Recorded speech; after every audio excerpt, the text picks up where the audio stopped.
সকলেই কেমন আছো বন্ধুরা? ছেলের সঙ্গে মোটরসাইকেল করে চলে এসেছি বাতকুল্লা বাজারে। আর মেয়ে স্কুল থেকে শিশু দিবস উপলক্ষে আমাদের সায়েন্স সিটি ঘুরতে নিয়ে যাচ্ছিলো। সায়েন্স সিটি ইকো পার্ক নিয়ে যাবে। তা সকাল 7:30টার মধ্যে বাস ছাড়বে। খুব তাড়াহুড়ো করে স্নান করে টিফিন তৈরি করে মেয়েকে নিয়ে রেডি হয়ে চলে এসেছি একদম নন্দন মার্কেটের সামনে। তা বাস তখনও ছাড়েনি। 3টে বাস ট্যুরিস্ট বাস 3টে যাচ্ছে, আর 3টে এমনি অন্য গাড়ি যাচ্ছে। আর বাচ্চারা তো খুবই আনন্দ যে অনেক দিন পর বেড়াতে যাচ্ছে। শিশু দিবসে প্রতি বছর স্কুলে অনুষ্ঠান হয়, তা সেটা এবার বাদ দিয়ে আমাদের সায়েন্স সিটি বেড়াতে নিয়ে যাচ্ছে। এই দেখো মেয়ের আর আমার সিট পাশাপাশি পড়েছে। আর স্নান করে চুলটা একটু ছেড়ে দিয়েছি বন্ধুরা, স্নান করে সকালবেলা শীত লাগছিল। আর এই দেখো বাসে সবাই সিট ধরে বসে আছে।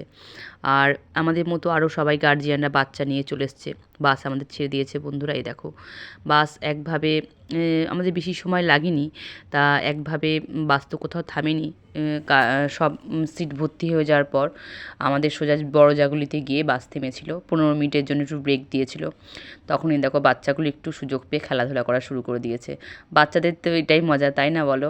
আজকে ওদের পুরো দিনটা পুরো ছুটি। বাইরে থেকে আলুর তরকারি আর লুচি করে নিয়ে এসেছিলাম। ছেলে কে টিফিন করে দিয়েছি, আর মেয়ের জন্য টিফিন নিয়ে এসেছিলাম। মেয়ে আর আমার জন্য টিফিন নিয়ে এসেছিলাম। বাসটার মধ্যে টিফিন করে নিয়েছি। শশা নিয়ে এসেছি সঙ্গে। শশাটা হজমের পক্ষে খুবই ভালো, যেহেতু সারাদিন বেশি অর্ধেক সময় আমাদের বসে থাকতে হবে, তাই জন্য বাইরে থেকে শশা, কলা, ডিম সিদ্ধ, লুচি তরকারি আমি টিফিন করেই নিয়ে এসেছিলাম। বহু জার্নি করার পর বন্ধুরা এই দেখো সায়েন্স সিটি আমরা পৌঁছে গেছি। আর যেহেতু জায়গাটা অনেক বড়, অনেক কিছু দেখার আছে, এর জন্য আমাদের প্রথমেই সায়েন্স সিটিতে নিয়ে এসেছিলো। আর দেখো মাথার উপর দিয়ে রোপে যাচ্ছে। 3টে কালারের রোপে দেখতে কি ভালো লাগছে বলো? এই দেখো সায়েন্স সিটি আমরা পুরো পৌঁছে গেছি। ক্যামেরাটা একটু খুব সমস্যা হচ্ছে আমার ফোনের, এর জন্য তোমরা স্পষ্টভাবে দেখাতে পারলাম না। আর এই দেখো ভেতরে ঢুকিয়ে দেখি একটা সুন্দর অভিনব জিনিস, সুন্দর একটা ফোয়ারা, ফুটবলের উপর দিয়ে জল যাচ্ছে, দেখতে খুব ভালো লাগছিলো। এই দেখো মেয়ে আর আমি একটু দুজনাই পাশাপাশি আছি। আমাদের মতো দেখছি এখানে আরও অনেক স্টুডেন্টরা এসছে তাদের টিচারদের সঙ্গে। এগুলো একটু বড় মেয়ে। আর দেখো টয় ট্রেনটা পাশেই দাঁড়িয়ে আছে।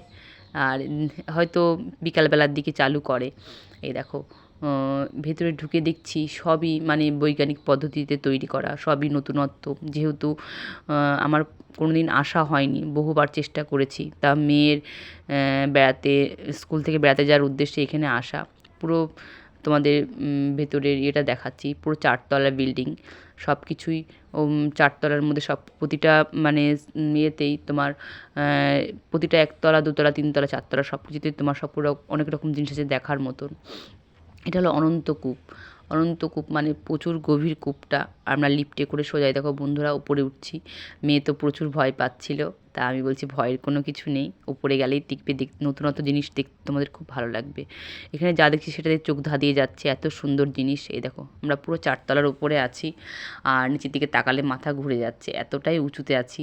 এই দেখো আমার মতো আরও গার্জিয়ানরা সব ঘুরে ঘুরে দেখছে। বাচ্চারা আমাদের আমার মেয়ের স্কুলে যে হেড ম্যাম, সেই আমাদের মানে গাইড হিসাবে নিয়ে গিয়ে উনি সব কিছু দেখাচ্ছিলো, সব কিছুই বুঝিয়ে দিচ্ছিলো। বাচ্চারা যেহেতু ছোটো বাচ্চা, তো অনেকে দুষ্টুমি করছে, অনেকে অনেক কিছু করছে, তা অনেকের তো কিছু বোঝা যাচ্ছে না, বুঝতে পারছে না। উনি সব কিছু বুঝিয়ে দিচ্ছিলো। দেখো মাছের সঙ্গে হাত দিয়ে একটা ছবি তুলেছে।